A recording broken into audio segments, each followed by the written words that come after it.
नमस्कार दोस्तों, आप सबों को स्वागत है मेरा education channel teaching Narayan JP में। आज हम आपको जो टॉपिक बताने जा रहे हैं हिंदी से संबंधित टॉपिक है और हिंदी साहित्य में इसकी बहुत बड़ी महत्व है। आज का जो टॉपिक है हमारा ये है हिंदी की मात्राएं। तो हिंदी की मात्रा क्या होती है कि जब तक हिंदी की मात्रा नहीं रहेगी हिंदी नहीं बनेगा। हिंदी नहीं बनेगा। हिंदी जो होता है वो किसी भी शब्द को मात्रा को जोड़ करके उसका अर्थ ही बदल देता है। क्या बदल देता है? अर्थ ही बदल देता है। और आपका जो यहाँ हिंदी साहित्य में मात्रा का बहुत बड़ा वैल्यू है। क्या है? बहुत बड़ा वैल्यू है। तो मात्रा नहीं रहेगा तो स्वर तो चल सकता है, लेकिन व्यंजन एक डेग नहीं चलेगा। व्यंजन एक डेग नहीं चलेगा। तो आप यहाँ ध्यान पूर्वक वीडियो बिना स्किप किए हुए चलिए चलते हैं, मात्रा की जानकारी प्राप्त करते हैं। मात्रा क्या है? तो मात्रा क्या है बाबू? जो देखिए, जब स्वरों का प्रयोग व्यंजनों के साथ मिलकर किया जाता है। स्वर का प्रयोग किसके साथ किया जाता है? व्यंजन का। स्वर और व्यंजन किसे कहते हैं? इसका लिंक डिस्क्रिप्शन में मैं दे दिया हूं, देख लीजिएगा। बहुत सारे स्वर और व्यंजन के मैंने आपको वीडियो बना रखा है हिंदी में, और इसका पूरी विस्तार रूप से आप देख लीजिएगा, स्वर और व्यंजन। तो यहाँ जब स्वर का प्रयोग व्यंजनों के साथ मिलकर किया जाता है, स्वर का प्रयोग किसके साथ? व्यंजन के साथ मिलकर किया जाता है, तो उसका स्वरूप क्या होता है? बदल जाता है। उसका स्वरूप क्या होता है जी? बदल जाता है। और वह क्या कहलाता है? मात्रा कहलाता है। क्या कहलाता है? मात्रा। तो जब स्वरों का प्रयोग व्यंजनों के साथ मिलकर किया जाता है और तब उसका स्वरूप बदल जाता है, उन्हें मात्रा कहते हैं। पहला ट्रिप हो गया। दूसरा देखिए, किसी भी ध्वनि और वर्ण का उच्चारण को मात्रा कहते हैं। किसी भी ध्वनि या वर्ण का जब उच्चारण हो तो क्या कहलाता है? मात्रा कहलाता है। उसमें मात्रा लगा ही लगा रहता है। किसी भी वर्ण को आप अति कीजिए, बिना मात्रा का वर्ण हमसे निकलेगा ही नहीं। हमारे पेट से जब हम श्वास को छोड़ते हैं तो जो भी हमसे ध्वनि निकलती है उसमें मात्रा लगा ही रहता है। समझ गया ना? खाओ कंठ से होकर के गुजरे, तालू से होकर गुजरे, मुख से होकर गुजरे, नाक से होकर गुजरे, किसी भी मतलब तालू से होकर गुजरे, आपका दांत से होकर गुजरे, कहीं से भी गुजरे, तो उसमें स्वर की मात्रा होती ही होती है ना? और वही जो स्वर की मात्रा होती है मात्रा कहलाती है। और इसमें देखिए तीसरा जो ट्रिप आपको बतलाया है वह बहुत ही आपको महत्वपूर्ण है, और इसको हमेशा याद रखिएगा। क्या चीज है? कि मात्राएं केवल स्वर की होती है। मात्राएं किसकी होती है? केवल स्वर की होती है। व्यंजन की मात्रा नहीं होती। व्यंजन के बिना व्यंजन व्यंजन बिना स्वर के बोला ही नहीं जा सकता। बिना स्वर का व्यंजन बोला ही नहीं जा सकता, याद रखिएगा। मात्रा किसकी होती है? स्वर की होती है। और व्यंजन बिना स्वर का नहीं बोला जा सकता। बिना स्वर का उसका उच्चारण नहीं हो सकता। इस तरह से आपने जान लिया मात्रा के बारे में कि जब स्वरों का प्रयोग व्यंजनों के साथ मिलकर किया जाता है तब उसका स्वरूप बदल जाता है, उन्हें मात्रा कहते हैं। किसी भी ध्वनि और वर्ण के उच्चारण को मात्रा कहते हैं। मात्राएं केवल स्वर की होती है। मात्रा के बिना व्यंजन बोली भी नहीं जा सकती। अब कोई पूछ देगा कि हिंदी में कितने प्रकार की मात्रा होती है ना? हिंदी में मात्राओं की संख्या कितनी है? तो बोलिएगा 11 बट पढ़ता है 10 का। होता है 11 बट पढ़ना है 10 का। अब बोलिएगा ऐसा क्यों? तो जो है आपका वो उदासीन होता है। उदासीन कैसे होता है वो भी हम आपको बतलाएंगे। तो मात्रा के प्रकार, मात्रा 3 प्रकार के होते हैं बाबू। कौन कौन? ह्रस्व, दीर्घ और पलटू, है ना? तो प्लतु जो होता है वो आपको संस्कृत में पढ़ना होता है, हिंदी में नहीं पढ़ना होता है। लेकिन फिर भी जब उसका जो भाई है तो उसको तो हमको जानना ही जरूर पड़ेगा कि हिंदी में मात्रा 3 प्रकार के होते हैं। समझ गए ना? तो आपका ह्रस्व और दीर्घ पढ़ना है, पर पलटू जो है वो आपको कहाँ पढ़ना है? वो आपको प्लतु संस्कृत में पढ़ना है। फिर भी हम चलिए जानते हैं कि ह्रस्व किसको कहते हैं। तो ह्रस्व जिसके उच्चारण में कम समय लगता है। जिसके उच्चारण में क्या लगता है? कम समय लगता है। और एक मात्रा का उच्चारण समय लगता है। एक मात्रा के उच्चारण में जो समय लगता है वो क्या कहलाता है? ह्रस्व। ऐसे हम लोग पढ़ते हैं आकार, हर्षिकार, दीर्घिकार, हर्षुकार, दीर्घोकार। तो इसी में सब कुछ छुपा हुआ होता है बाबू। कैसे? हर्षिकार के मतलब हल्का स्वर हो जाता है। हर्षिकार का मतलब हल्का स्वर, इसमें एक मात्रा का समय लगता है। और दीर्घिकार का मतलब होता है देर से। दीर्घिकार का मतलब क्या होता है? देर से। इसमें दो मात्रा का समय लग जाता है, डबल समय लग जाता है। जैसे आ हर्षई, हर्षई जो हो गया डबल मात्रा। अ को अ से जोड़ के क्या बना? आ बना। तो ये डबल मात्रा हो गया। कैसे? दो बार हमको कहना पड़ रहा आ। तो जितना देर में कहेंगे उतना देर में हमारा उच्चारण आ जाता है ना। हर्षई, तो ई को दो बार हमको करने पर हर्षई बनती है। हर्षई, हर्षई, हर्षई, हर्षई जोड़ हर्षई बराबर दीर्घई हो जाता है। तो ये देर से होता है। क्या होता है? देर से। तो जो हल्का स्वर हुआ वो क्या हुआ? ह्रस्व स्वर हुआ। और जो दीर्घिकार, जिसमें दीर्घिकार दीर्घोकार की मात्रा होती है, वो क्या होता है? देर से जिसका स्वर का उच्चारण होता है उसको क्या बोलते हैं? दीर्घ स्वर बोलते हैं। तो हल्का वाला को ह्रस्व स्वर और देर वाला को दीर्घ स्वर। इस तरह से याद कर लीजिए। अब प्लुप्त में हो गया, जिसमें तीन रहता है वो प्लुप्त होता है। अब आप चलिए इसमें देख लीजिए। ह्रस्व स्वर जिसके उच्चारण में कम समय लगता है, जिसके उच्चारण में क्या लगता है? कम समय लगता है। और उनमें केवल एक मात्रा का समय लगता है। कितना समय लगता है बाबू? एक मात्रा का समय लगता है। उनके मूल स्वर कहलाते हैं। उनके मूल स्वर क्या कहलाते हैं? मतलब वो वही स्वर जो चारों मेन प्रधान स्वर है, वही चारों स्वर जो है क्या है? प्रधान स्वर है। ये कौन कौन है?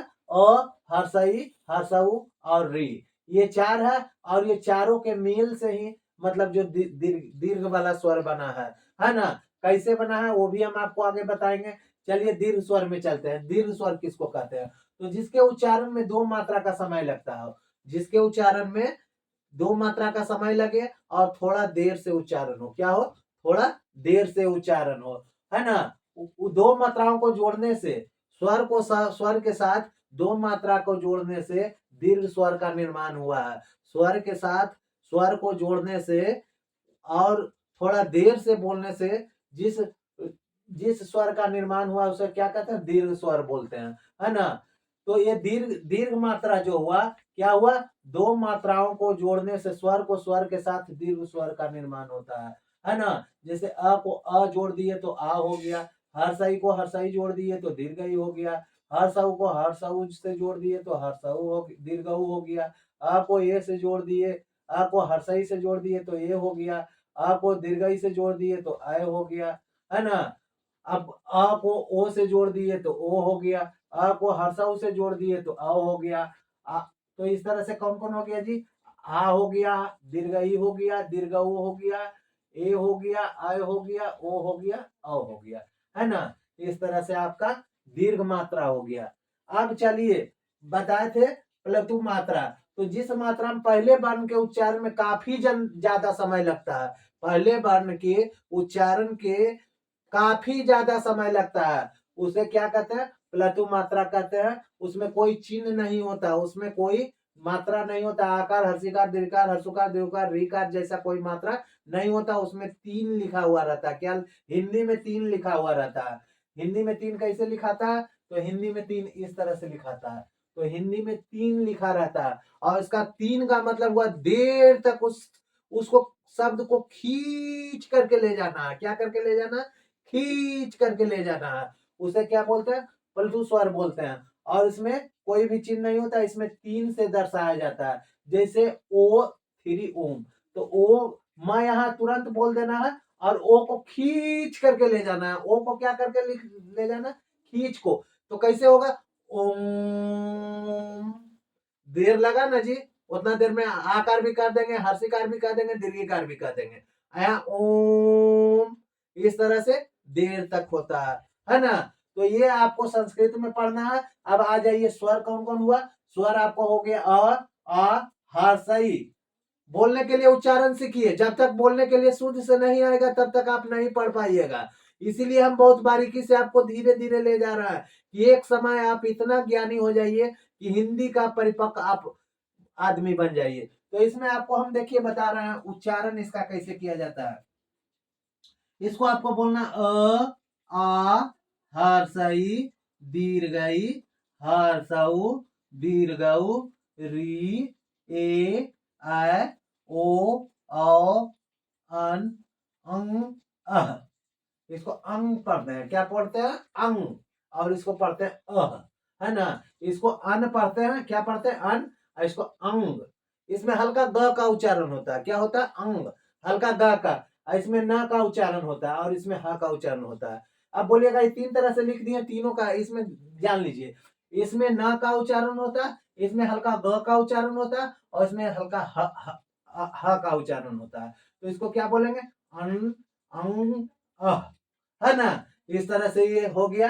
अब चलिए मात्राएं, यहाँ हम आपको मात्रा बताए थे। अभी तक बोलिएगा कि सर जी आप मात्राएं तो बताए ही नहीं। तो चलिए अब जो हम आपको बताए जा रहे हैं, मात्राएं बताने जा रहे हैं। मात्राएं कौन कौन है जी? तो मात्राएं में आ जाता है, बताए थे ना कि अ उदासीन स्वर होता है। उदासीन स्वर इसको क्यों कहा जाता है, ये फिर हम आपको बता के हम वीडियो को अंत करेंगे। उदासीन स्वर के बारे में हम बतलाते हैं। इसके बाद पहले जान लीजिए कि स्वर हमारा कौन कौन है। तो जब हम यहाँ अ आ हर्ष ई दीर्घ ई लिखते हैं तो उसकी हर एक की एक मात्रा है। क्या है जी? हर एक का एक मात्रा है, सिर्फ अ को छोड़ करके। इसीलिए अ उदास रहता है, क्योंकि इसके पास कोई मात्रा नहीं है। लेकिन यह एक ऐसा शख्स है जो किसी भी शब्द में मौजूद है। हर शब्द में, किसी भी शब्द को कहिएगा ना तो हर शब्द में अ जुड़ा हुआ है। कैसे जुड़ा हुआ है वो भी हम आपको बताएंगे। तो आ का मात्रा जो हो गया, आपको मात्राएं कौन कौन हो गया, इसको इस तरह से हम पढ़ेंगे। आकार, हर्ष ईकार, दीर्घ ईकार, हर्ष उकार, दीर्घ उकार, री अकार, एकार, आयकार, ओकार, औकार, अनुस्वार, चंद्र बिंदु और विसर्ग। आपकी मात्राएं कंप्लीट। कैसे? इसमें आपका मात्रा क्या हो गया? आकार, हर्षिकार, दीर्घिकार, हर्षुकार, दीर्घुकार, रीकार, एकार, आयकार, ओकार, औकार, अनुस्वार, चंद्र बिंदु, विसर्ग। मात्राएं इतना ही है। और ये बना कहां से है? तो ये आपको स्वर से बना है। कहां से बना है जी? स्वर से बना है। स्वर हमारे कौन कौन है? अ, आ, हर्षई, दीर्घई, हर्षऊ, दीर्घऊ, री, ए, ऐ, ओ, औ, अन, अंग, अह। ये क्या है? स्वर है। तो इतना ही स्वर से हम लोग को क्या बना है? मात्रा बना है। अब हम आपको मात्रा के बारे में बताते हैं कि उदासीन है, लेकिन सबसे ज्यादा महत्तम अ का कैसे है। तो चलिए हम देखते हैं आगे। अब यहाँ देखिए, उदासीन स्वर होते हुए भी अ का बहुत बड़ा महत्व है, क्योंकि यहाँ हम बतलाए हैं कि आपको स्वर जो होता है, स्वर के बिना व्यंजन नहीं होता। तो आप बोलिएगा सर जी ये जो हम लोग लिखते हैं क ख ग घ अंग च छ ज झ इय ट ठ ड ढ टवर्गिन ट थ द ध न प फ ब भ म। चलिए स्पर्श व्यंजन से ही हम सीखने का कोशिश करते हैं। तो सर जी ये सब सारा क्या कहलाता है? इसे स्पर्श व्यंजन इसको बोलते हैं। क्या बोलते हैं? स्पर्श व्यंजन बोलते हैं, है ना। और इसको क्या बोलते हैं? इसको कवर्ग बोलते हैं। क्या बोलते हैं जी? कवर्ग बोलते हैं। और इसको चवर्ग बोलते हैं, इसको टवर्ग बोलते हैं, इसको तवर्ग बोलते हैं और इसको क्या बोलते हैं? पवर्ग बोलते हैं, है ना। इस तरह से आप लोग जान गए। आप बोलिए कवर्ग, चवर्ग, टवर्ग, तवर्ग, पवर्ग क्यों बोलते हैं? तो इसका हम आपको डिस्क्रिप्शन में लिंक दे देंगे। इसको हम पूरा तरह से आपको हम बता चुके हैं, समझ गए ना, पिछले वीडियो में। तो कवर्ग, चवर्ग, टवर्ग, तवर्ग, पवर्ग इसको क्यों बोला जाता है? क्योंकि ये स्वर और व्यंजन इसका जो प्रधान होता है, कवर्ग का इसका प्रधान है। क ख ग घ अंगा में प्रधान कौन है? क। च छ ज झ इया में च प्रधान है। ट ठ ड ढ में ट प्रधान है। त थ द ध में त प्रधान है। में प प्रधान है। और जो घर का मुखिया होता है वही प्रधान कहलाता है। तो इसमें जो आपका ये जो हो गया प्रधान कौन हो गया? ये क ख ग घ अंगा क च ट त प, ये आपका प्रधान हो गया। इसीलिए इसी के नाम से आपका टोटल ये वर्ग कहलाता है। 5 5 का ये वर्ग होता है ना। अब बोलेगा कि क, एक चीज हम आपको बता देते हैं, ये क च ट त त प जो हो गया, ये आपका तो हो गया, ये परिवार का मुखिया हो गया। अब इसका अंतिम वाला के भी वैल्यू है, एक चीज हम बता ही देते हैं आपको, ये जो है अड़ा या टवर्गी न न म, इसको पंचमाक्षर बोलते हैं। क्या बोलते हैं? पंचमाक्षर। अगर आपसे कोई पूछ दे कि पंचमाक्षर किसे कहते हैं, तो आंख मूंद के बोल दीजिए कि य टवर्गी न न और म जो है पंचमाक्षर है। किसका? कबर का अंतिम अक्षर, चबर का अंतिम अक्षर, टबर का अंतिम अक्षर, तबर का अंतिम अक्षर और पबर का अंतिम अक्षर, ये पंचमाक्षर कहलाता है। चलिए अब विषय पर हम लौट के आ जाते हैं। बोले थे सर जी कि उदासीन स्वर ये कैसे है, तो हम चलिए क को हम बोलते हैं, तो क्या क में स्वर लगा हुआ है जी? क शुद्ध है? नहीं सर जी, क शुद्ध नहीं है, क शुद्ध यह है, आपका क शुद्ध यह है ना? और इसमें क्या चीज लगा हुआ है सर जी? अ लगा हुआ है। क्या लगा हुआ है? अ लगा हुआ, तब जाके क का निर्माण हुआ है। किस चीज का निर्माण हुआ? क का। तो हम बोले थे क्या चीज कि किसी भी व्यंजन का चलना मुश्किल है जब उसमें स्वर ना हो, है ना? स्वर नहीं रहेगा तो व्यंजन नहीं चलेगा, इसीलिए उदासीन कहा जाता है, क्योंकि ये दिखाई नहीं पड़ता है।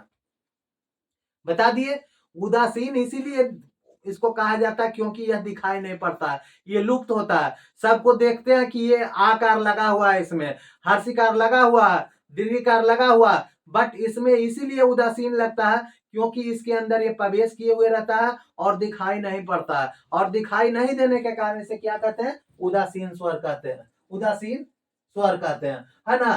तो क में भी यह है, आप कहिएगा कि च है, तो च में भी यह है, च हलंत जोड़ अ बराबर च होता है, ट हलंत जोड़ अ बराबर ट होता है। ये इसको हलंत बोलते हैं बाबू, याद रखिएगा, इसको क्या बोलते हैं? हलंत। जब ये किसी शब्द के नीचे लगा हुआ रहे, जैसे क के नीचे ये लगा रहेगा तो इसको हलंत बोलेंगे। अगर नहीं जानते तो जान लीजिए, ख के इस तरह लगा रहेगा तो इसको ख हलंत बोलेंगे। क्या बोलेंगे?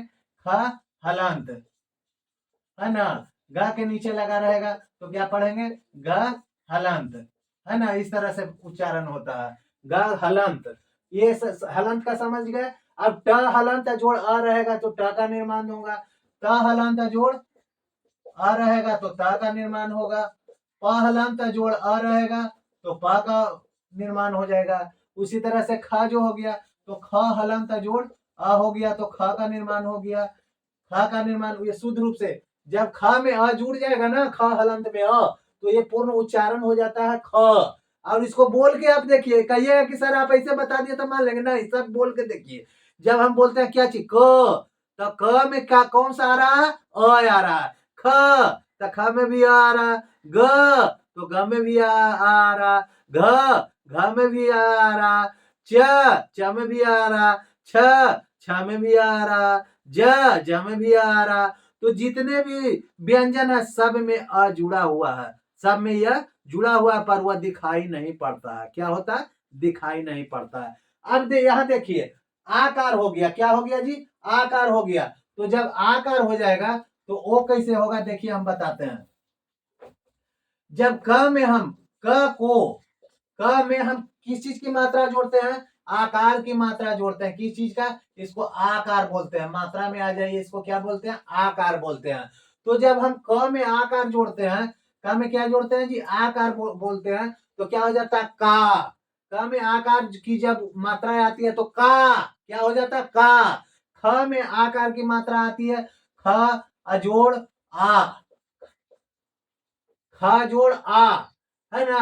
तो इसको इस तरह से आपको लिखा रहे तो आपको कुछ नहीं करना। ख में अ जोड़ दिए तो ख को ख रहने देंगे, आ है तो इसमें आकार की मात्रा को जोड़ देंगे, तो क्या हो गया?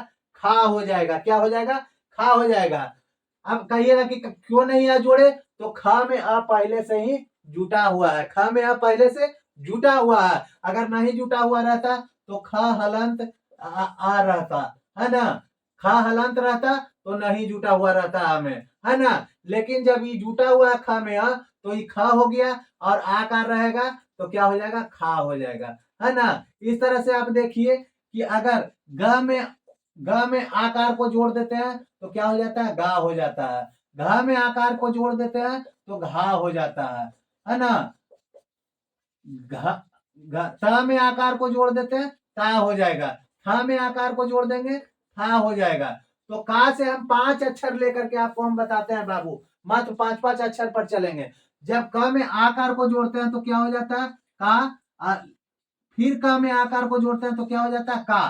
तो जब इसको पढ़ेंगे तो क आकार क्या हो जाएगा, क आकार क्या हुआ का, और फिर का आकार का, तो का क्या हो गया का। इसको क्या पढ़ेंगे, क आकार का। अब इसी तरह से अगर हम पढ़ते हैं च में आकार देते हैं, क्या देते हैं, च में आकार देते हैं तो क्या हो जाता है च में आकार देंगे तो आ का उच्चारण हो जाता है। एकदम समझिए परफेक्टली, हम एक तरह से आपको बता रहे हैं पढ़ने के लिए। च में आकार को जोड़ेंगे तो क्या हो जाएगा, चा हो जाएगा। तो ये चा हो गया। छ में आकार को जोड़ेंगे तो क्या हो जाएगा, छा हो जाएगा। ज में आकार को जोड़ेंगे तो जा हो जाएगा। इस तरह से आपको काका हो गया, च में आकार क्या हो गया, चाचा हो गया। द में आकार द में आकार दा, तो क्या हो गया दादा, है ना। न में आकार नाना हो गया, है ना। प में आकार, फिर प में आकार, तो पा अपा क्या हो गया, पापा हो गया। इस तरह से आपने समझ लिया। चलिए अब चलते हैं फिर आगे। हर हर आपको मात्रा को अगर जोड़ के बताएंगे तो वीडियो लंबा हो जाएगा। हम एक एक अक्षर को सिर्फ जोड़ के बता रहे हैं अब आपको।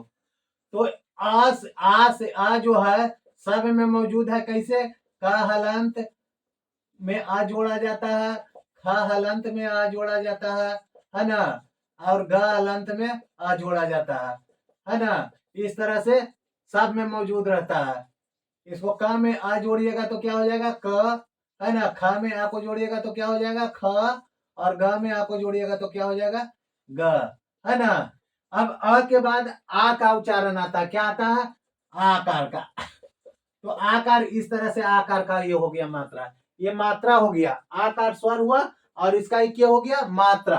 तो जब हम किसी क में आ को जोड़ते हैं तो क्या हो जाता है का, ख में आ को जोड़ते हैं तो क्या हो जाता है खा, और ग में आ को जोड़ते हैं, आकार को जोड़ते हैं तो क्या हो जाता है गा। घा में आकार को जोड़ेंगे तो क्या हो जाएगा घा हो जाएगा, है ना। क्या हो जाएगा घा। तो इस तरह से आकार की मात्रा जुड़ जाती है। आ के बाद क्या आती है, आ के बाद क्या आ रही है हर्षिका, हर्षई क्या बोलते हैं इसको, हर्षई।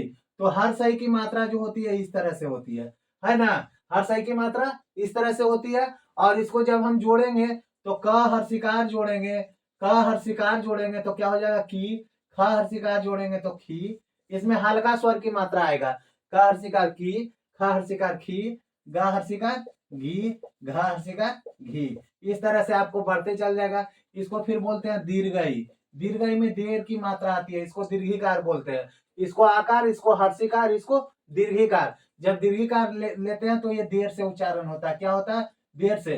का दीर्घिकार की, का दीर्घिकार की, खा दीर्घिकार खी, गा दीर्घिकार गी, घा दीर्घिकार घी। इसमें देर से उच्चारण आपका होता है ना। अब आकार हो गया, हर्षिकार हो गया, दीर्घिकार हो गया। अब हर्षाऊ इसको चलते हैं। हर्षाऊ के क्या बोलेंगे, हर्षुकार, हल्का स्वर होता है। तो क में हर्षुकार जोड़ेंगे तो सीधे कू हो जाएगा, ख में हर्षुकार जोड़ेंगे तो खू हो जाएगा, ग में हर्षुकार जोड़ेंगे तो गु हो जाएगा, घ में हर्षुकार जोड़ेंगे तो क्या हो जाएगा घू हो जाएगा।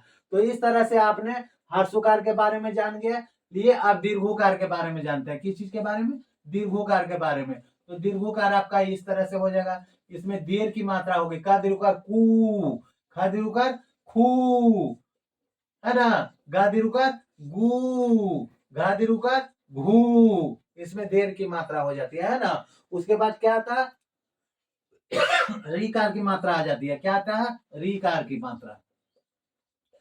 तो रीकार की मात्रा इस तरह से होती है। जब क में री जोड़ते हैं तो क्री हो जाता है, क में री को जोड़ते हैं तो क्या हो जाता है क्री, ख में री को जोड़ते हैं तो क्री हो जाता है, ग में री को जोड़ते हैं तो गिरी हो जाता है, और घ से री में जोड़ते हैं तो घिरी हो जाता है ना।